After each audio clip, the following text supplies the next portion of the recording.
All right, to finish things off, we're going to go over earthquakes and the waves that they produce.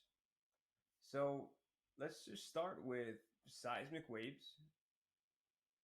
An elastic wave created by a disturbance in the earth. So, what does a disturbance in the earth look like?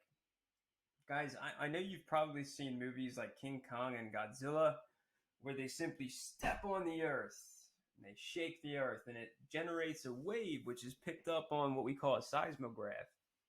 Well, seismographs were originally made to register earthquake waves.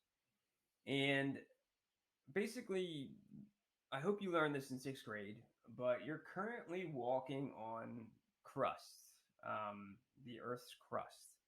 So, underneath the Earth's crust, we have this molten hot rock, this melted rock that we call the mantle. And the crust basically floats on it. So, whenever the crust shifts at all, it generates a seismic wave, which is, according to definition, an elastic wave created by a disturbance in the earth. Now, moving on. P waves stand for primary waves. P waves uh, basically are longitudinal waves that are sent from the epicenter of an earthquake right here, and they're sent outward. And there's compressions and rarefactions, from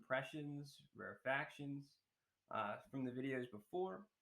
And basically, you need horizontal struts to keep a building safe in essence of a P wave because it's just the Earth's going like this.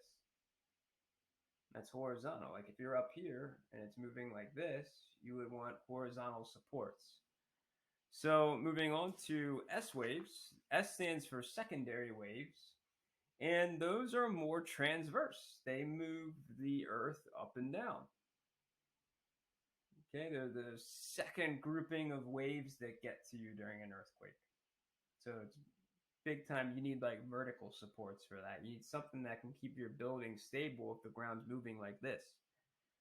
Next up, you have what we call love waves, which I'll tell you what, it's transverse, but it moves the surface instead of like this, it moves it like this. So you need horizontal supports in order to make sure your building's safe there. And then finally, we have what we call, Rayleigh waves. So what you want to do is put a Y here. This is spelled wrong both on the definition as well as the paper. That's my fault. But these waves have both horizontal shaking nature and vertical nature. So you would need supports for both of those if you have a building that is undergoing movement from Rayleigh waves. Okay, so we call them surface waves. Now, one cool thing to tell you, and it's a story, and I'm not sure if you will enjoy a story like this, but if you get to it, we'll see.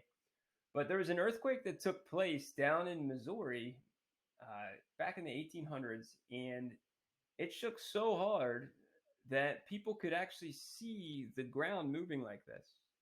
At the grave sites, there were actual coffins popping out of the grave site. The Mississippi River, actually flowed backwards for a good amount of time. In fact, they could see the coffins floating backwards down the Mississippi River. They say that the waves were so strong, they shook the earth so hard that parts of the earth were actually opening up and gases were spewing out.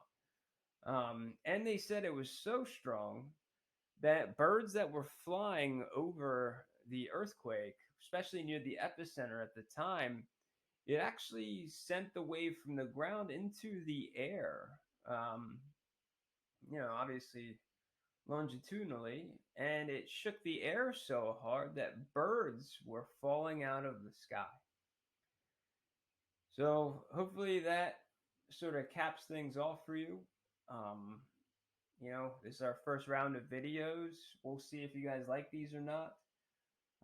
But yeah, I hope you guys are all doing well. You have no idea how much I miss you, and love you, and hopefully I get to see you again.